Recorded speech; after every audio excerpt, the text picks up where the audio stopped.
Aloha, this is Greg Pentecost with Getting to Escrow, and we're here to continue the discussion about goals. And let me go ahead and I'm going to clarify some things that I talked about the other day.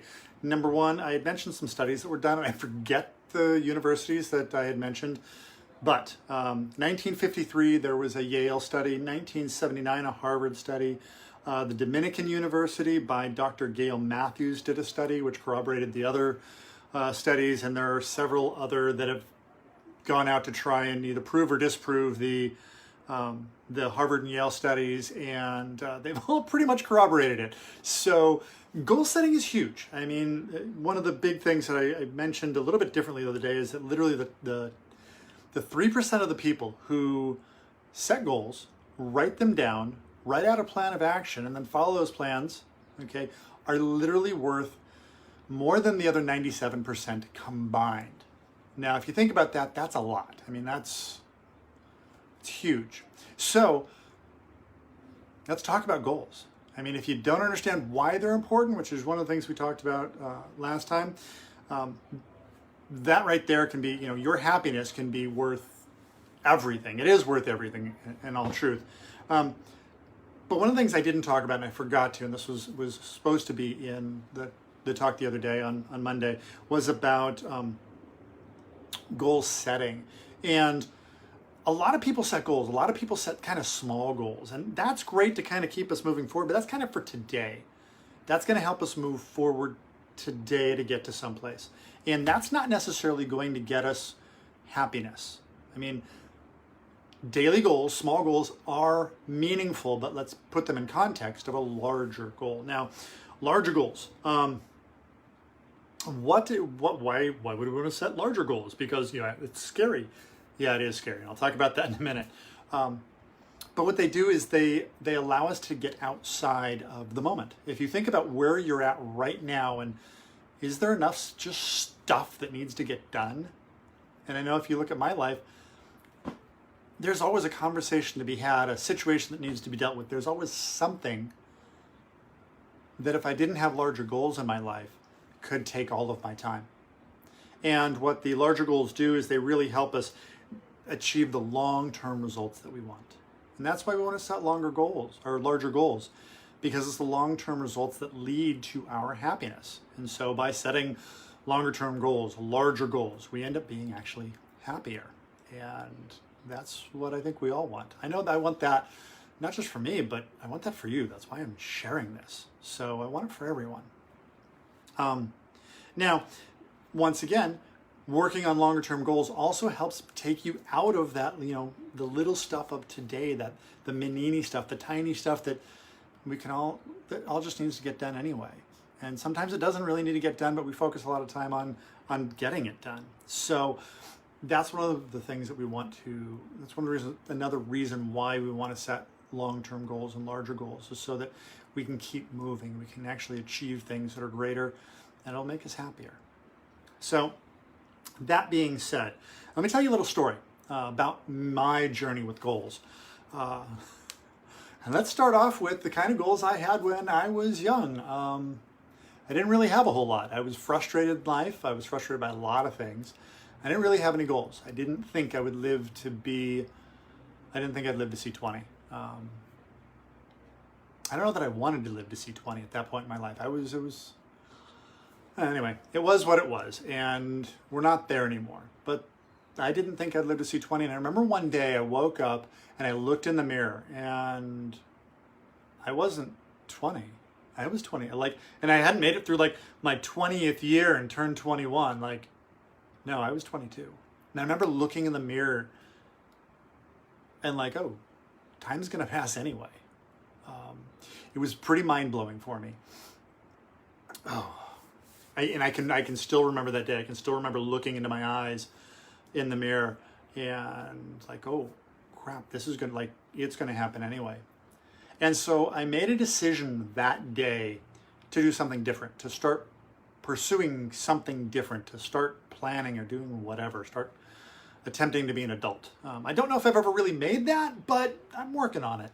But I remember that day was the day that started it for me, and I didn't actually take command of my life for another decade. See, the thing is that I knew that for me at that point in time, one of the things, and I was clueless. One of the things I knew that I had is that there was a generational fear about money. My grandparents, they were Great Great Depression folk. They were born in the early teens of the 1900s, and they lived through the Great Depression. Money was a scarcity item for them. Yeah, I mean, everything was. And I'm giggling because as my grandmother got dementia, she would hoard things like sporks, and, that she got at like Kentucky Fried Chicken. And that's really for another story. But anyway, after she eventually passed, we opened up the dishwasher, and guess what the dishwasher was full of? Anyway, so that generational fear about money got handed down. And at 22, that's what I knew I wanted. But the thing is, number one, I didn't know anything. We had never discussed money. And the only thing I'd ever seen is my mom's frustrations and fears about money growing up. So I knew nothing. And two, I didn't know if I was worthy of it. I didn't know if I was worthy to earn anything. All I knew is that I wanted it, but I didn't know if I could. I didn't know if I had what it took. I didn't know if, there's a lot of worth issues when I was growing up about, it doesn't matter what you do or how hard or whatever, you're just not worth it. And I was dealing with a lot of that. And so I did really nothing for about a decade. And that's painful. That's painful when you sit there and like I did when I was 22, I woke up when I was 32. And when I woke up at 32 and I had a very similar experience with myself, I looked back on the decade, and it wasn't that I hadn't done anything, because I had, but I hadn't done anything to set the course for my life. And that's really the most important aspect, is that goals help us set the course for our life. They allow us to set what is most important for us and make that happen. Because if that's what's important, and we say we're going to work on that, then we can do something about it. That's where worthy becomes, when you start making the commitment to do it. But when I was 22, I knew what I wanted, but I wasn't committed to it. Anyway, around that same time, I went ahead and I was doing a program that was based on goals. It's called The Time of Your Life, and a lot of it was dealing with goal setting. And it was very different than I'd ever heard goals discussed previously. So it was kind of exciting and fun, but still unique. But I set a big goal for myself. I said I wanted to overcome that issue with money in the next decade. I wanted to not have fears about earning money or being worthy of it. And so I created a plan. I set a big goal to do it, and I knew that I had no idea how I was going to do it, but just start working, okay, I need to educate myself on this, and I need to work here, and I need to do this, and I need to do this. And that is ultimately what led me into real estate. But one of the frustrating things about setting goals is that oftentimes, you don't know what the next step is. You just got to keep going and doing what it is you're doing, and just praying that the next piece will come along. And they always did. And that's one of the greatest aspects of everything that comes out of this, is you don't have to have the path already in front of you. You just have to start taking the action to get there, and then the steps will come.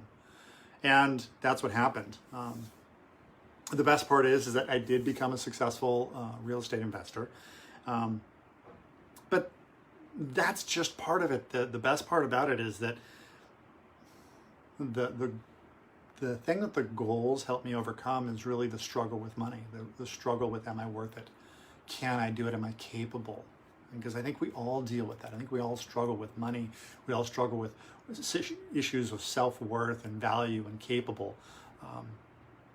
And it was through setting goals. It was through creating the things that were valuable to me and understanding why they were valuable. It wasn't that I wanted money per se. I wanted to not be afraid of it. I wanted to believe that I was valuable and I was worthy. And it's amazing to look at how much of who I am and who I was tied up into that.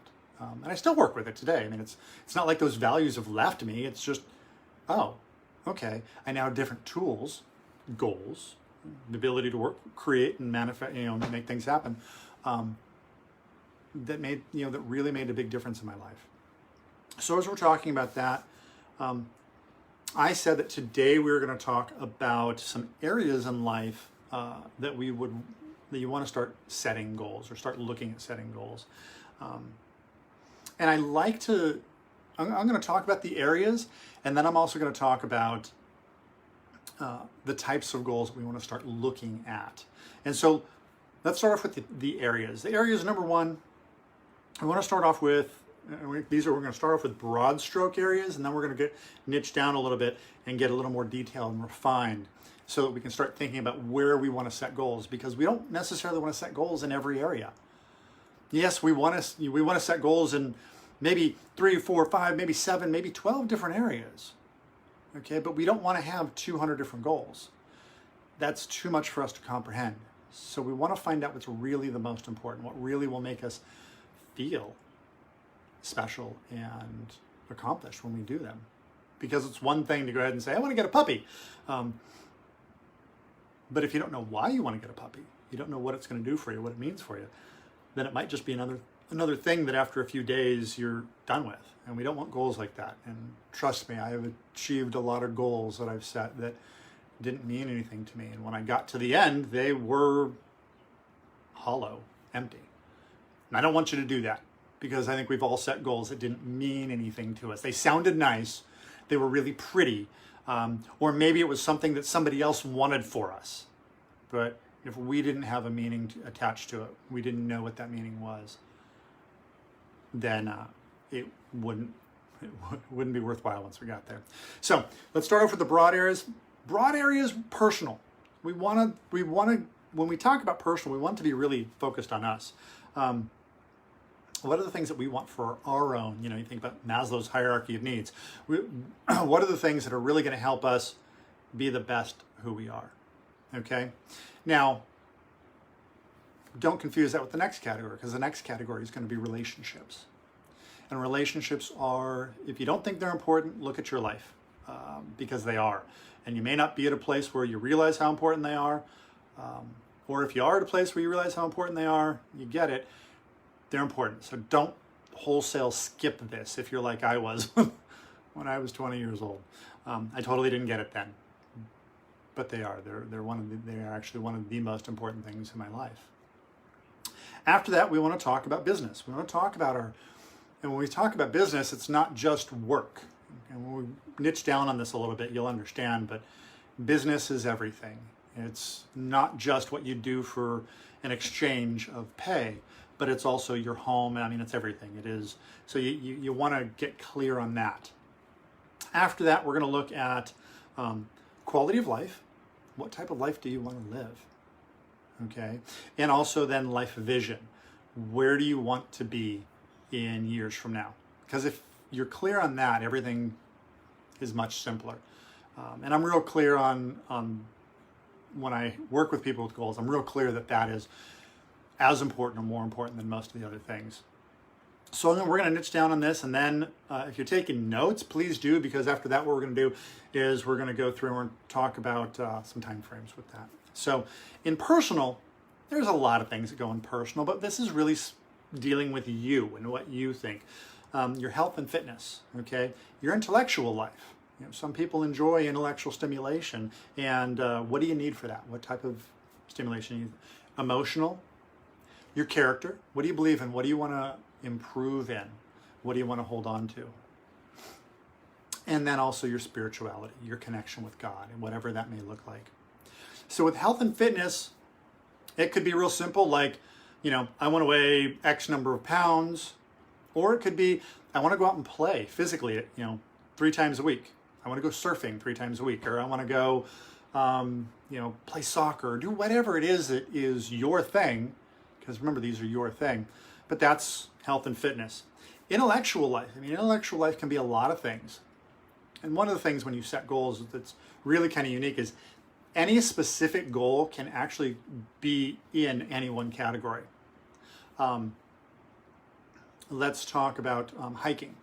Okay, I hike, and I was doing a talk the other day, and I was shared that one of the ways that I meditate is through hiking. So when setting a goal, I might hike because it's a health and fitness thing. I might hike because it's a spiritual thing. I might hike for, because it allows me to relax my emotions. Who knows what it is for you? But whatever these things are, when you talk about intellectual life, for me, my intellectual life is studying, whether it's learning to play an instrument or whether it's, learning more about goals or some other facet of life or business or whatever.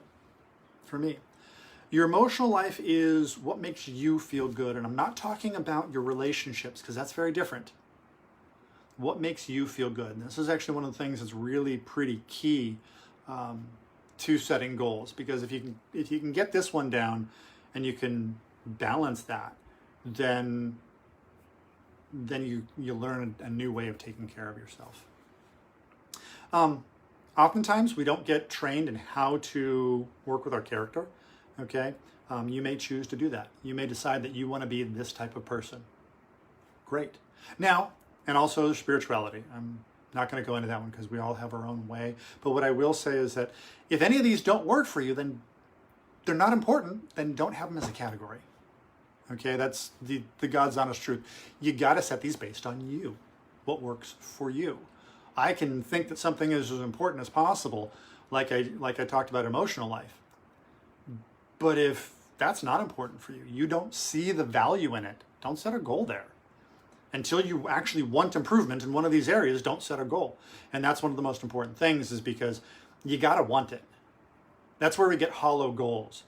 Okay, we get goals that don't mean anything because we don't actually want them. So don't set a goal in an area that you don't care about. It's not important to you. I'd rather have you set goals in 3 areas and skip the other, dozen, and get those goals, and you'll get some lessons on how to set goals and what's more important to you and things like that along the way.